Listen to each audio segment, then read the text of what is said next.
तो हेलो दोस्तों, welcome back to my channel. So दोस्तों, जैसा कि हमने बात कर ली थी कल रात को ही कि एसजीएक्स निफ्टी ने एंड डाउ जोन्स ने पहले ही संकेत दे दिए थे कि इतना बड़ा गैप डाउन ओपन होने वाला है, और वैसा ही हुआ। मेरे को आज लॉस हुआ है, जैसा कि मैंने आपको टेलीग्राम पे भी अपडेट किया। देखो, यही फर्क होता है कि एक एनालिस्ट जो होता है, जरूरी नहीं है कि वो एनालिस्ट प्रॉफिट ही करे या उसकी एनालिसिस चले तो उसने प्रॉफिट ही कमाया हो। इसलिए आपने देखा होगा कि काफी लोग जो है सिर्फ एनालिसिस करते हैं, अपना प्रॉफिट लॉस नहीं दिखाते, क्योंकि बहुत ही ज्यादा डिफरेंस है एक एनालिस्ट होने में या एक ट्रेडर होने में। जरूरी नहीं है कि एक जो एनालिस्ट है या जो अपने लेवल्स निकालता है या अपनी एनालिसिस शेयर करता है वो हमेशा प्रॉफिट में रहता होगा।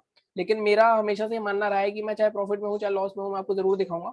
और जैसा कि मैंने कहा था कि ये वीक मेरा आई थिंक एक जो एक्सीडिंग लेवल है वो अगर निकलेगा तो आई थिंक मैं इस महीने ड्रॉप करूंगा ट्रेडिंग करना, क्योंकि कहीं ना कहीं ये महीना काफी लोगों के लिए अच्छा नहीं जा रहा, मेरे लिए भी कुछ खास अच्छा नहीं जा रहा। मैं उसके रीजंस फाइंड आउट करने की कोशिश कर रहा हूँ, और एक रीजन मेरा ये निकला उसमें जो मैंने आज भी थोड़ा एनालिसिस करी कि कहीं ना कहीं मेरी टाइमिंग गलत हो रही है। मैं क्योंकि काफी देर में आ रहा हूँ और मूव्स के टाइमिंग थोड़े से पहले हो रहे हैं मार्केट में आजकल, तो उस वजह से थोड़े से प्रॉफिट लॉस पे कमी हो रही है। हालांकि क्वांटिटी छोटी से मैं उसको रेस्ट्रिक्ट कर रहा हूँ, लेकिन फिर भी अगर किसी को लगातार 2 दिन प्रॉफिट 2 दिन लॉस, एक दिन प्रॉफिट 2 दिन प्रॉफिट एक दिन लॉस ऐसे होता है तो वो कंसिस्टेंसी नहीं रख पाता। और अभी पिछली दोनों एक्सपायरीज पे मेरे को लॉस हुआ, आपने देखा होगा। लास्ट एक्सपायरीज पे भी 10,000 के आसपास का लॉस हुआ था, इस एक्सपायरीज पे भी 10,000 के आसपास लॉस हुआ है। हालांकि लिमिट के अंदर है मेरी, लेकिन इसका मतलब ये नहीं कि मैं अपना सारा जितना भी कैपिटल है वो उड़ा दूं एक पॉइंट पे। एक महीने पे आपको रुकना ही पड़ेगा। जैसे 32,000 के आसपास मैंने सोचा था कि जैसे मेरा 50,000 की लिमिट है मंथ की लॉस की, जो मैं अपने कैपिटल के हिसाब से मैंने कैलकुलेट किया अपने प्लान के हिसाब से। लेकिन कहीं ना कहीं जब 35,000 के आसपास लॉस आ जाता है तो मैं रुक जाता हूँ उस महीने। और ये काफी महीनों बाद ऐसा हुआ है मेरे साथ, तो कहीं ना कहीं ये महीना तो कुछ अच्छा नहीं जा रहा। तो मैं आपको ये सारी बातें इसलिए बता रहा हूँ क्योंकि ट्रांसपेरेंसी नाम की एक चीज होती है। मैं जो एनालाइज करता हूँ, मैं ये नहीं कह रहा कभी भी कि मैं ट्रेड करता हूँ, मेरा स्टाइल जो है स्कैल्पिंग है। हालांकि कुछ दिनों से मैं रेगुलर ट्रेड्स को ट्राई कर रहा था, कुछ सेटअप पे ट्राई कर रहा था, लेकिन मैंने फाइनली डिसाइड यही किया है कि आई थिंक जो मेरा स्टाइल है मेरे को उसी पे कंटिन्यू करना चाहिए। बट सेटअप्स के वीडियो मैं आपके लिए लाता रहूंगा जैसे मैं लाता रहा हूँ। बट आगे मार्केट की बात कर लेते हैं। जैसे कि मैंने कहा कि मार्केट में क्या बायर्स का दी एंड हो गया है, क्योंकि कहीं ना कहीं प्राइस एक्शन बहुत गंदा नेगेटिव वाला बन रहा है। लेकिन जो सबको दिखता है वो कभी मार्केट में होता नहीं है, जैसा मैंने आपको बताया। और ये जो मैंने जोन मार्क करा हुआ है, इस जोन की वजह से मार्केट बचा है, क्योंकि ये जोन यहाँ पे भी बहुत अच्छा खासा सपोर्ट रहा है और पीछे भी सपोर्ट रहा है। अगर निफ्टी आज इस जोन को होल्ड नहीं करता तो आई थिंक बैंक निफ्टी भी नीचे आ जाता। अभी बात करते हैं, सबसे पहले बात करते हैं क्लोजिंग की। 16,000 के नीचे फिर से मार्केट आ गया। अभी कल हमने 16,250 देखा था, मार्केट 500 पॉइंट ऑलरेडी नीचे है। बैंक निफ्टी 34,000 के नीचे है, दोनों बहुत नीचे आ चुके हैं। आगे क्या हो सकता है इसके बारे में बात करते हैं। रिव्यू का कोई सवाल ही नहीं होता। निफ्टी की बात करते हैं, सॉरी बैंक निफ्टी की बात करते हैं। रिव्यू का कोई सवाल ही नहीं होता, हमारे लेवल्स के सारे बिल्कुल नीचे खुला। लेकिन मैंने आपको बताया हुआ है कि जब भी बड़ा गैप अप या बड़ा गैप डाउन हो तो आपको क्या करना है, आपको दो चीजें करनी होती है सिर्फ। आप दिन का हाई मार्क करो, मार्केट एक पॉइंट पे आके दिन का लो मारेगा, एक पॉइंट पे हाई मारेगा, दिन का लो मार्क करो।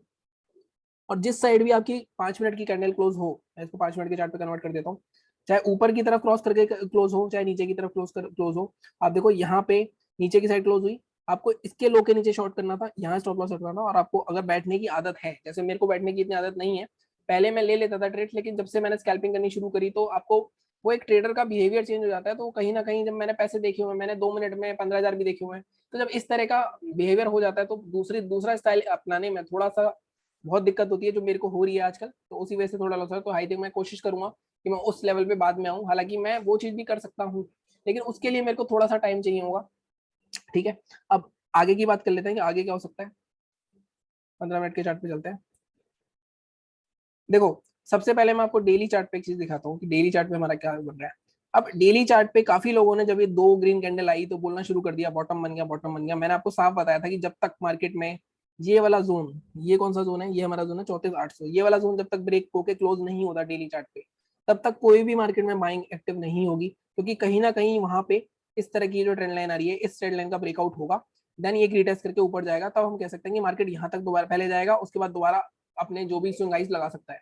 जब मार्केट में ट्रेंड ही हमारा नेगेटिव दिख रहा है, हमें दिख रहा है स्विंग लो चल रहा है, और यहाँ पे भी मैंने आपको बताया था, यहाँ पे आप बस फिबोनाची लगाते हैं, आप 23% से ऑलमोस्ट रिट्रेसमेंट आ रहा है।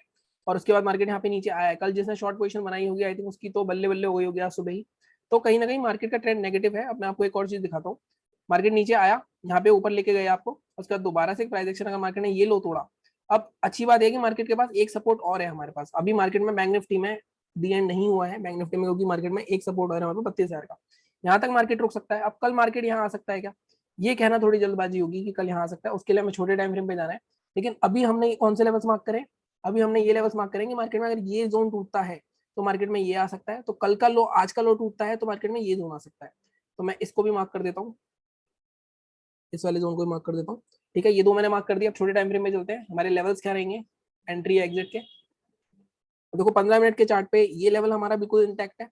अब यहाँ पे 33,000 तक अगर मार्केट को आना है तो यहाँ पे जिसने बाय किया है, हमारी सेलिंग कहाँ होगी, हमारी सेलिंग होगी इस जोन के नीचे 33,175। आपको ये 150 पॉइंट का ट्रेड सुबह सुबह मिल सकता है अगर मार्केट फ्लैट ओपन हो गया। आपका टारगेट रहेगा 33,014। अगर 33,000 के आसपास, देखो ये क्या करते हैं, मैंने आपको हमेशा बताया 32,950 32,900 के आसपास से घुमाते हैं। तो आप अगर नीचे बैठना चाहते हो तो 32,950 या 32,900 के आसपास थोड़ा सा प्रॉफिट जरूर बुक कर लेना अपना। मार्केट में ट्रेंड कंटिन्यू हो सकता है, लेकिन अब पीछे इसके पीछे सपोर्ट का ये भी देख लेते हैं। देखो इसके पीछे ये मैंने मार्क करा था यहाँ पर है, लेकिन 15 मिनट के चार्ट पे अगर हमें मार्क करना हो अगला टारगेट अपना, तो अगला टारगेट हमारा आएगा, अगर यहाँ पे भी ब्रेक होता है, देखो ये वाला जोन ब्रेक होता है तो आपका टारगेट आएगा सीधा यहाँ पे अगला, जो कि है 32,800। तो 32,800 तक हम मैक्सिमम टारगेट के लिए जा सकते हैं। लेकिन जैसा मैंने बताया 32,900 के आसपास प्रॉफिट थोड़ा सा जरूर बुक करना, आधा आधी क्वांटिटी, क्योंकि ये साइकोलॉजिकल लेवल्स के 50 पॉइंट 70 पॉइंट नीचे या साइकोलॉजिकल लेवल के 50 पॉइंट 70 पॉइंट ऊपर, वहां पे सबसे ज्यादा ट्रैपिंग होती है लोगों की, क्योंकि वहां लोगों को लगता है कि अब शायद 400-500 पॉइंट का मूव आ जाएगा, लेकिन वहीं पे लोग ट्रैप होते हैं सबसे ज्यादा। ठीक है, बाइंग कभी बिल्कुल भी नहीं होगी जब तक मार्केट में ये जोन नहीं ब्रेक होगा। और ये जोन भी कैसे ब्रेक होगा मैं बताता हूँ। 33,637 के ऊपर बाय करोगे, लेकिन मैंने आपको हमेशा बताया जब मार्केट लगातार इसको नीचे से जाता जा रहा है, इसको ब्रेक कर दे, ऊपर जाता गया, हमें कुछ नहीं करना। हमें बाइंग कैसे करनी है, मार्केट इसको ब्रेक करे, वो भी ब्रेक ऐसे नहीं यहाँ पे जाके थोड़ा कंसोलिडेट करके ब्रेक करे, दोबारा नीचे आए, दोबारा फिर जब इस स्विंग को ब्रेक करेगा तब हम बाय करेंगे यहाँ स्टॉप लॉस लगा के। हम ये बिल्कुल भी चढ़ती ट्रेन में नहीं चढ़ेंगे बाइंग करने में, क्योंकि गैप, लोग क्या सोचते हैं जब भी ऐसे गैप पे आता है तो यहाँ पे सेलिंग की अपॉर्चुनिटी भी मिलेगी आपको। यहाँ पे आप अगर इस तरह की आपको कोई भी बेरिश कैंडल दिखती है तो आप सेलिंग की अपॉर्चुनिटी बना सकते हो। बाइंग आप इसके ऊपर क्लोज होने देना, यहाँ पे थोड़ा कंसोलिडेट करे, नीचे आए, उसका जो भी रिसेंट स्विंग हाई होगा वो क्रॉस करेगा तब आप बाय करोगे। आपका टारगेट इतना लंबा नहीं रहेगा, जैसे मैं बताया अगर आप 33,637 या 650 के ऊपर बाय करते हो तो आपका पहला टारगेट 150 पॉइंट का रहेगा, जैसा मैं हमेशा बोलता हूँ 33,850 के आसपास का। और दूसरा टारगेट आप गैप फिल के लिए जा सकते हो, लेकिन profit time to time book जरूर करना है, क्योंकि मार्केट बहुत ज्यादा मैनिपुलेटिव हो चुका है, बहुत ज्यादा वॉलेटाइल है, कब एक ही कैंडल में आपका वो पूरा प्रॉफिट खा सकती है बैंक निफ्टी, इतनी काबिलियत रखती है। ठीक है, तो ये हमारे हो गए बैंक निफ्टी के। डेली चार्ट पे भी बात हो गई। सेलिंग की साइड 32,800 तक दिख रहा है टारगेट हमें। बाइंग की साइड जल्दी अपॉर्चुनिटी नहीं मिलेगी आपको, मार्केट गैप अप ओपन हो जाता है तब भी यहाँ कंसोलिडेट होगा, उसके बाद ही एंट्री होगी, अदरवाइज नहीं होगी। अगर मार्केट नीचे से जाता जाता इसको तोड़ देता है तो जाने देंगे, हम ट्रेड छोड़ देंगे। ठीक है, ये बात होगी बैंक निफ्टी की। निफ्टी की बात कर लेते हैं हम। निफ्टी में भी रिव्यू का तो कोई सवाल ही नहीं, और निफ्टी में भी देखो ये जोन पूरा सपोर्ट है। अब निफ्टी में हमारे पास नीचे ज्यादा अच्छा सपोर्ट नहीं है, अगर मार्केट में ये जोन टूटता है तो मैं इसका भी एक बार डेली चार्ट दिखाता हूँ आपको कि डेली चार्ट पे मैं क्या करने की कोशिश कर रहा हूँ। देखो निफ्टी में भी काफी ये वाला जो सपोर्ट है, सिर्फ यही आखिरी सपोर्ट बचा है मार्केट के पास। अगर ये टूट गया, ये कौन सा लेवल है हमारा, ये लेवल है हमारा 15,671, ये वाला जोन है। अब देखो यहाँ पे मार्केट ऑलरेडी 3 से 4 महीने, जून जुलाई अगस्त 3 महीने इस जोन में काफी टाइम बिताया है, तो इस जोन का टूटना मतलब काफी बड़ा फॉल मार्केट में आ सकता है। मार्केट आराम से 15,000 के आसपास तक आ सकता है, 15,000 साढ़े 14,500 के आसपास। तो इस जोन के अंदर जब तक मार्केट है, इस जोन का जब तक सपोर्ट ले रहा है तब तक बहुत ही बढ़िया चीज है, तब तक आप उम्मीद लगा सकते हो कि यहाँ से एक रिवर्सल आ सकता है। लेकिन अगर मार्केट में ये जोन टूट गया, इसके चांसेस काफी अच्छे दिख रहे हैं, तो थोड़ी सी दिक्कत आ जाएगी। तो ये वाला जोन हमारा मार्केट होगा 15,671। एक आपको मैं दिखाता हूँ, ये जो 3 दिन की कैंडल्स हैं, आप इनके लोस पे फोकस करो। इसका कैंडल देखो, लो का देखो आप ऊपर, यहाँ पे फोकस करो 1537, 735, 15740, 15739। तो 15735 इस लेवल का टूटना बहुत ही, क्योंकि यहाँ पे लोगों ने जो बाइंग करके यहाँ पे ऊपर लेकर गए हैं इसको, सॉरी यहाँ पे जिन लोगों ने बाय किया है वही जो ऊपर ले गए हैं, जो ये ट्रैप हो चुके हैं, इनका स्टॉप लॉस अगर ये नहीं निकले तो यहाँ पे लगा होगा अभी भी। तो ये स्टॉप लॉस इनका ट्रिगर होगा, अगर कल ही हो सकता है और इसकी काफी चांसेस हैं। तो इसको मार्क करो आप 15,735 को, 15,735 एक बार मैं मार्क कर देता हूँ। 15,735 ये भी एक जोन है मार्केट में। जब 15,735 ब्रेक होता है तो आप यहाँ पे जो सपोर्ट है इस पे रुकेगा मार्केट। तो एक ट्रेड आपका ये हो सकता है 35 के नीचे 15,671, 70 से 80 पॉइंट का। अब यहाँ पे थोड़ा कॉशियस होना पड़ेगा, क्योंकि यहाँ पे अगर नीचे तोड़ दिया, और दूसरा जो सेफ ट्रेडर है वो जब तक इसके नीचे, क्योंकि बहुत इंपॉर्टेंट सपोर्ट है, 15 मिनट की क्लोजिंग नहीं आती 15,671 के नीचे, तब तक ट्रेड ना करें। अगर 15,671 के नीचे 15 मिनट की क्लोजिंग आ जाती है तब आपको ये नीचे के लेवल देखने को मिल सकते हैं, जो कि लेवल मैं मार्क कर देता हूँ। ये आपका 15,576 या 15,600 तक जा सकता है मार्केट आराम से। अब छोटे टाइम फ्रेम पे सिंक कर लेते हैं इसको। देखो ये हमारे ट्रेड सेटअप्स हो गए। अब देखो यहाँ पे आप इसके लो के नीचे शॉर्ट करोगे 770 के नीचे अगर आप शॉर्ट करते हो इसको, तो आपको सिर्फ 35 पॉइंट का टारगेट मिलेगा। अब जो एग्रेसिव है वो 735 के नीचे शॉर्ट कर सकता है 671 के लिए, लेकिन मैं आपको कहूंगा 735 के नीचे शॉर्ट करना 671 के लिए, और यहाँ पे थोड़ा कॉशियस रहना। ये भी ब्रेक होता है तो 15576 तक का हमें टारगेट कल देखने को मिल सकता है। बाइंग अगेन सेम, इसमें भी बाइंग आप इसके ऊपर ही करोगे, इससे पहले नहीं करोगे। देखो यहाँ पे 15986 है, अब यहाँ पे 16000, अब यहाँ पे आप बाइंग की जगह सेलिंग देखोगे तो ज्यादा इंपॉर्टेंट रहेगा, क्योंकि यहाँ पे 16000 का बहुत स्ट्रॉन्ग लेवल है रेसिस्टेंस का। अगर आपको बाइंग करनी है तो आपको यही वाली जो कैंडल है, बड़ी कैंडल, इसके ऊपर बाय करनी पड़ेगी 16050 के ऊपर। और यहाँ पे अगर 16050 के नीचे यहाँ पे कोई रेंज बनाता है, और उसके बाद आपको यहाँ पे नीचे ब्रेक करता है, ऊपर ब्रेक करता है, यहाँ आपको काफी अच्छा खासा बाइंग या सेलिंग का ट्रेड मिल सकता है। तो आप यहाँ तक जाएगा, इसको क्रॉस करे कुछ ना करो, 16050 क्रॉस करे तो बाय करो, और बाय यहाँ पे भी वैसे ही करना है। बैंक निफ्टी ऊपर गया, नीचे आया, रिटेस्ट करके जब स्विंग ब्रेक करेगा तब बाय करेंगे, या फिर इसके बीच में 16000 और 16050 के बीच मार्केट घूमता रहता है, इस रेंज को बना के ऊपर निकलेगा नीचे निकलेगा, जिस साइड में निकलेगा काफी अच्छा खासा 100 पॉइंट का ट्रेड आपको मिल सकता है। तो ये थी हमारी निफ्टी की एनालिसिस।